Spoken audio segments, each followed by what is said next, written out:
Sobat Maestro, sesaat lagi kita akan bersama-sama mengikuti program Bible and Coffee bersama Pendeta Glenn Latuheru dari GBI Glow Fellowship Center Bandung. Selamat mendengarkan.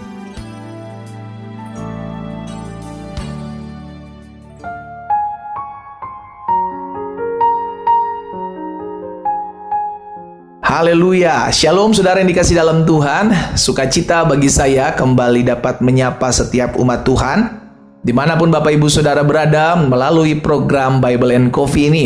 Saudara yang dikasih dalam Tuhan, saya rindu melalui program ini ada banyak umat Tuhan terus mengalami pengharapan, kekuatan yang berasal daripada firman Tuhan. Karena kita percaya hari-hari ini bukan hari-hari yang mudah untuk kita jalani. Ada banyak tantangan, ada banyak masalah, ada banyak pergumulan. Tetapi ketika kita mulai tertanam dalam firman Tuhan, kita tahu bahwa di balik penderitaan kita ada kemuliaan yang Tuhan nyatakan. Di balik kesusahan, di balik masalah, di balik ujian, ada kuasa Tuhan yang akan didemonstrasikan dalam kehidupan kita. Sehingga pada akhirnya kita semakin hari semakin tertanam dalam firman Tuhan yang terus membersihkan hati dan hidup kita. Sehingga semakin hari kita semakin serupa oleh kemuliaan Tuhan Yesus. Kita akan merenungkan kembali firman Tuhan, saudaraku. Kita akan berdoa. Bapa, dalam nama Tuhan Yesus, kami mengucap syukur buat kasih setia Tuhan, buat anugerah Tuhan dalam kehidupan kami. Kami bersyukur karena hari ini Tuhan kembali mempercayakan kami mendengarkan sebagian daripada firman-Mu. Roh Kudus, tolong kami, ajar kami dalam tuntunan-Mu sehingga kami mengerti akan kebenaran, dan biarlah kebenaran ini yang memerdekakan hidup kami. Di dalam nama Tuhan Yesus Kristus kami berdoa. Haleluya. Amin, amin. Puji Tuhan. Saudara yang dikasih dalam Tuhan, di dalam Mazmur 108 ayat yang ke-13 dan ayat yang ke-14. Dari Mazmur 108 ayat 13 dan 14, demikian firman Tuhan. Berikanlah kepada kami pertolongan terhadap lawan, sebab sia-sia penyelamatan dari manusia. Saudara yang dikasih dalam Tuhan, sebelum kita masuk di ayat ke-14, pemazmur mengingatkan kepada setiap kita, kalau kita butuh pertolongan, datang sama Tuhan. Sama-sama bilang sama saya, kalau saya butuh pertolongan, saya harus datang sama Tuhan. Amin. Kalau kita butuh pertolongan, datang sama Tuhan. Itu pertama kali. Jangan langsung datang sama manusia. Betul, Tuhan bisa pakai manusia, saudaraku, tetapi datang terlebih dulu kepada Tuhan. Kenapa? Karena ingat, pertolongan manusia itu sia-sia. Pertolongan manusia itu ada batasnya, tetapi Tuhan, mungkin saudara bilang begini, habis pendeta, kalau minta tolong sama Tuhan tuh lama ya. Habis kenapa ya kalau minta tolong sama Tuhan tuh ada prosesnya. Hei, saudara yang dikasih dalam Tuhan, itulah sebabnya kita perlu belajar firman Tuhan supaya kita mengerti bahwa di dalam setiap kesusahan, di dalam setiap penderitaan, di dalam setiap masalah, kita juga sedang dilatih, dididik. Ya kan, saya teringat peristiwa Lazarus, saudara yang dikasih dalam Tuhan, Maria dan Marta. Alkitab mencatat Yesus sengaja tinggal 2 hari lebih lama ketika Maria dan Marta memberi kabar saudaranya sakit. Itu sebabnya ada pembelajaran ternyata buat Maria dan Marta di sana, saudara yang dikasih dalam Tuhan. Jadi setiap kali ada masalah, setiap kali ada pergumulan, setiap kali ada tantangan dalam hidup kita, Tuhan sedang mengajarkan kita sesuatu. Karena itu jangan minta pertolongan sama manusia, karena manusia terkadang nggak mengerti. Iya kan? Manusia nggak mengerti jalan-jalan Tuhan. Itu sebabnya kita perlu meminta pertolongan daripada Tuhan, dan Tuhan akan menolong kita. Sebab janjinya jelas bahwa pertolongan dari Tuhan itu dahsyat dan luar biasa. Ayat 14. Dengan Allah akan kita lakukan perbuatan-perbuatan gagah perkasa. Sebab ia sendiri akan menginjak-injak para lawan kita. Lihat saudara ya. Pertolongan ayat 13, pertolongan terhadap manusia itu, pertolongan dari manusia itu sia-sia. Penyelamatan dari manusia itu sia-sia. Tetapi ketika kita mengandalkan Tuhan, meminta pertolongan kepada Tuhan, maka Tuhan akan lakukan perbuatan-perbuatan gagah perkasa. Sesuatu yang tidak kita mengerti, sesuatu yang tidak kita bisa selami, cara kerja Tuhan dalam menolong kita. Raja Yosafat pernah mengalaminya, saudara dikasih dalam Tuhan. Ketika dia menjadi raja atas Yehuda. Ketika Yehuda sedang mengalami tekanan, diserang dari berbagai macam suku bangsa, saudara dikasih dalam Tuhan, sehingga mereka nggak bisa melawan. Akhirnya Yosafat mengambil keputusan untuk mencari Tuhan, dan tertulis dalam 2 Tawarik pasal yang ke-20 ayat yang ke-4. Dan Yehuda berkumpul untuk meminta pertolongan daripada Tuhan. Wah, ini keputusan yang tepat. Kalau kita butuh pertolongan, cari Tuhan. Kita udah nggak tahu nih, saya mesti minta pertolongan sama siapa lagi karena musuh saya terlalu kuat. Cari Tuhan, minta pertolongan sama Tuhan. Maka mereka datang dari semua kota di Yehuda untuk mencari Tuhan. Saudara dikasih dalam Tuhan, melalui firman Tuhan hari ini, kita diingatkan, yang pertama, pertolongan Tuhan itu tidak pernah terlambat. Sama-sama bilang sama saya, Tuhan tidak pernah terlambat. Gak pernah terlambat dan gak pernah terlalu cepat, tepat pada waktunya. Jadi kalau kita berdoa, berseru kepada Tuhan dan belum ada jalan keluar, tenang, karena memang belum tepat waktu.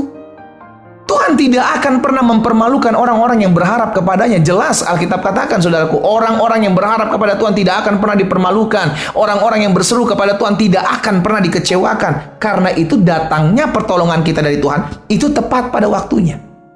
Lazarus tepat ditolong Tuhan pada saat dia mati, bukan pada saat dia sakit. Saudara yang dikasih dalam Tuhan, sehingga ketika Lazarus sudah mati, sudah dikubur, Yesus berkata, Lazarus, keluarlah. Maka Lazarus keluar. Sehingga terjadi demonstrasi kuasa Allah, terjadi lawatan kuasa Allah di sana. Ya, jadi pertolongan Tuhan yang pertama tidak pernah terlambat, namun juga tidak pernah terlalu cepat. Tepat pada waktunya. Kalau Tuhan lihat kita belum siap, maka Tuhan akan sengaja izinkan hal itu terjadi. Tuhan akan sengaja ulur-ulur. Supaya apa? Supaya kita hatinya semakin bergantung kepada Tuhan. Yang kedua, pertolongan Tuhan selalu dengan cara-cara Tuhan yang ajaib. Maksudnya nggak bisa terselami. Makanya di ayat 14 tadi dalam Mazmur 108, pemazmur bilang, perbuatan-perbuatan gagah perkasa yang Allah kerjakan buat saudara dan saya. Iya kan? Sehingga akhirnya kita mengerti, kalau Tuhan tolong saya, maka cara Tuhan menolong kita itu ajaib. Tidak pernah bisa terselami dalam pikiran kita. Tidak pernah kita bisa bayangkan bagaimana cara Tuhan. Lihat bangsa Israel ketika ditolong Tuhan untuk menyeberangi Laut Tiberau, saudara dikasih dalam Tuhan. Tuhan membelah lautan. Mungkin kita berpikir, mungkin nanti orang-orang Mesir tiba-tiba berubah arah, berbalik, tidak lagi menyerang bangsa Israel, atau tiba-tiba bangsa Israel lari kemana. No, bangsa Israel berjalan, saudaraku, di tengah-tengah Laut Tiberau, dibukakan laut tersebut. Gak pernah terselami cara-cara Tuhan menolong bangsa Israel. Demikian pula hal yang sama. Tak pernah terselami cara-cara Tuhan menolong saudara dan saya. Tapi yang perlu kita ketahui, Tuhan pasti menolong kita. Amin. Yang ketiga, pertolongan Tuhan tidak pernah gagal. Yang pertama, tidak pernah terlambat. Yang kedua, selalu dengan cara-caranya yang ajaib. Yang ketiga, tidak pernah gagal. Maksudnya apa? Kalau Tuhan tolong, pasti selesai. Sama-sama bilang sama saya, pasti masalah saya selesai. Amin. Tetapi Tuhan selalu tolong kita tepat pada waktunya. Gak pernah terlalu cepat. Juga tidak pernah terlalu terlambat. Sehingga pertolongan daripada Tuhan itu tidak pernah gagal. Karena manusia seringkali menolong dan tidak bisa menolong. Dan selalu gagal, saudaraku. Gak bisa, kadang manusia pakai cara-cara, kita pikir nih orang cukup kuat tolong kita. Kita pikir nih kedudukan orang ini cukup bisa diandalkan. No. Tuhan akan mempermalukan, Tuhan akan mengutuk orang-orang yang mengharap kepada manusia, saudaraku. Terkutuklah orang-orang yang menaruh harapannya kepada manusia, tetapi diberkatilah orang yang mengandalkan Tuhan dan menaruh harapannya kepada Tuhan. Ya. Jadi kita belajar hari ini, kita perlu pertolongan Tuhan. Karena yang pertama, pertolongan Tuhan tidak pernah terlambat. Tidak pernah juga terlalu cepat. Yang kedua, pertolongan Tuhan akan dikerjakan dengan cara-cara yang ajaib. Tidak pernah kita selami cara Tuhan menolong kita. Tapi belajar untuk percaya, Tuhan pasti tolong saya kok. Dengan memperkatakan, Tuhan pasti buka jalan dalam hidup saya. Caranya bagaimana? Waktunya kapan? Itu adalah kuasaan Tuhan. Itu adalah kedaulatan Tuhan. Dan yang ketiga, yang terakhir, pertolongan Tuhan itu tidak pernah gagal. Kalau Tuhan sudah tolong kita, maka kita benar-benar tertolong. Kalau Tuhan sudah tolong kita, maka kita akan melihat pembelaan yang dahsyat dan luar biasa. Kita berdoa, kita datang kepada Tuhan.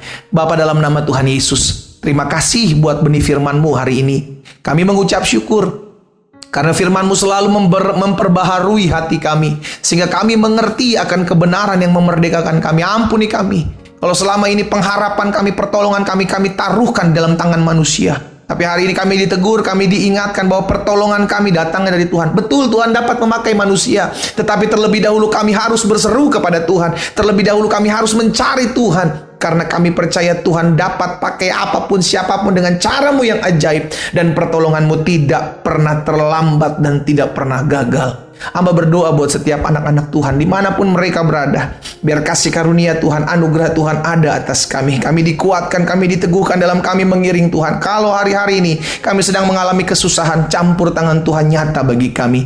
Yang sakit Allah sembuhkan dalam nama Yesus. Yang berbeban berat, yang susah Allah hiburkan dalam nama Yesus. Dan hari-hari ini mereka butuh pertolongan. Biar mujizat Tuhan terjadi bagi mereka. Hamba berdoa di dalam nama Tuhan Yesus Kristus. Haleluya. Amin.